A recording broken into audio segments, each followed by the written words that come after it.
WWE has a big problem, and in this video I'm going to tell you exactly what it is and how they can fix it and much, much more.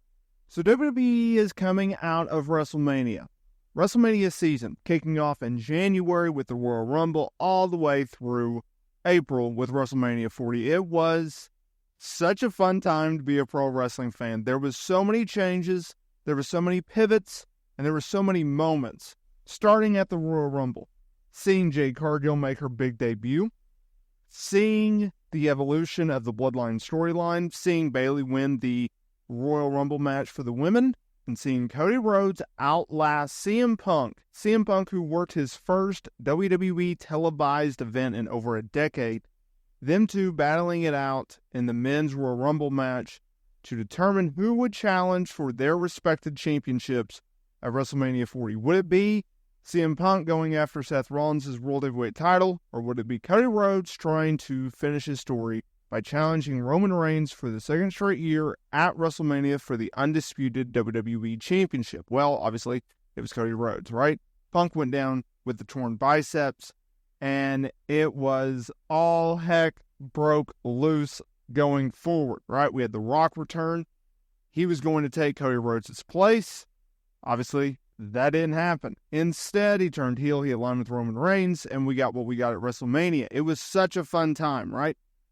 Coming out of that show, Roman Reigns is gone, Seth Rollins is gone, CM Punk's on the sidelines, Cody Rhodes has officially moved over to SmackDown. WWE is building towards Backlash France on May 4th. Headlined by Cody Rhodes making his first undisputed WWE Championship defense against AJ Styles. We have Damian Priest, who cashed in his Money in the Bank and won the World Heavyweight title at WrestleMania 40, defending against Jey Uso. Okay, all right, then we got the Saudi Arabia shows, and then we're kicked off.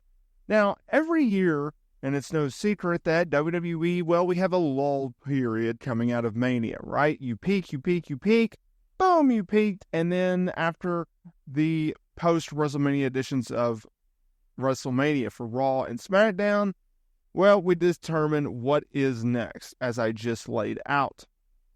Now, as first reported by Fightful Select, WWE wanted to host its annual draft on the same week as the NFL draft, which is good. I like it, right? You got a little bit of draft fever going around.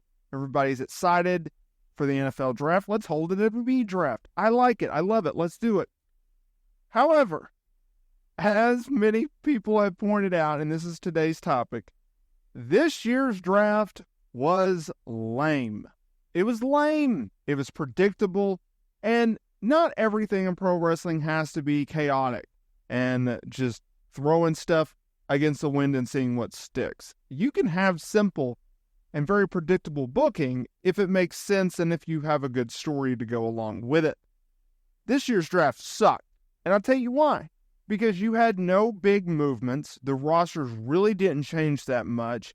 Your first mistake was you kept the champions on their same brands as you had been on, right? So like, really, Cody Rhodes, he went from Raw to SmackDown before the draft. Okay, that was predictable, but you could have just had Cody Rhodes be drafted to SmackDown. Remember in 2005 where they put John Cena and the WWE Championship after he beat JBL at WrestleMania 21? He went from SmackDown to Raw. And oh, did you remember Batista winning the World Heavyweight title from Triple H at WrestleMania year and going from Raw to SmackDown? Well, they were drafted. It was a big deal. Instead, it's like, they're not even included. You can't even draft them. Your biggest stars, you can't even draft. Oh, okay. That's lame. Then the other moves. The other moves sucked. Why did they suck? Because there was no moves. Sure, you had a few guys move here and there, but it was no big deal. It was guys you just simply don't care about. It was girls you just simply don't care about. Oh, let's do this. Let's have some of our biggest stars stay on the same brand. And oh, by the way, they're not on television. Yeah. Seth Rollins off television. He had to get minor surgery. Should be back soon. Yeah. He's not around, but he's staying on Raw, y'all. Don't worry about it. He's staying on Raw. CM Punk, yeah. He's still sidelined, right? Yep. He's going to be sidelined for a few more months, right? Yeah. Well, we're going to draft him anyway. And it's like, oh, okay. All right. Yeah. Cool. We're drafting people we can't even see on the television show, right? Then you have the issue of, why do fans not care about the draft? Well, 4 years under Vince McMahon, and now, a few years in, under Triple H, they've told you the draft doesn't mean anything, so don't care. And the fans, the WWE fans, they have taken some abuse over the years from Vince McMahon, right? So they're kind of conditioned to take an abuse and just kind of, okay, we're still here. Oh, yeah. So they told you the draft doesn't mean anything, and the fans this year was like, we don't care either. Because SmackDown, the first night of the draft, was one of the lowest rated SmackDowns in the last few years. That tells you something. And don't give me this, well, they went up against the second night of the draft. Yeah, that draft was down in ratings as well. It always is. The second night doesn't draw as big as the first night, so don't give me that. What happened? What happened to the draft? What happened to making it feel special, like it was a big deal? That after WrestleMania, everything was going to change. What happened?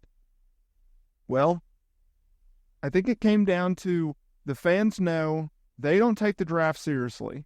The draft moves don't mean anything because you could have a Raw guy go to SmackDown anytime you want.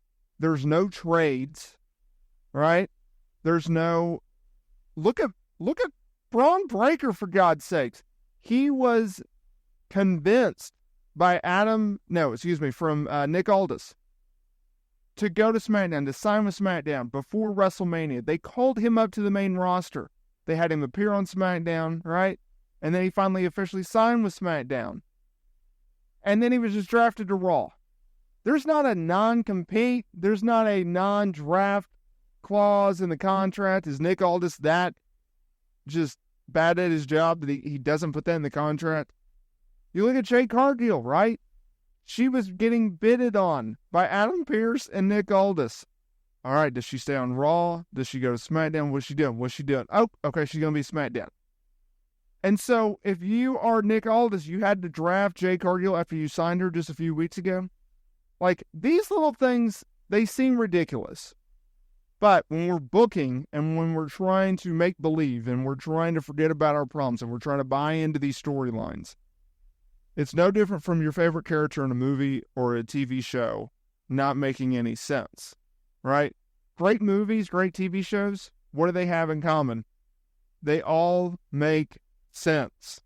The story arc made sense. The moves make sense, right? So, like, here's an example. It's like watching an action movie, and a guy goes and he robs a convenience store. And he does it right, there's a cop right behind him, standing in line, and the cop just watches him. Doesn't do anything, nonchalant, little small talk after the guy robbed the convenience store, and the guy just walks out, no big deal. Like, you would have an issue with that. That's what I'm talking about with these draft moves. That's why the WWE draft sucks. And they gotta fix it.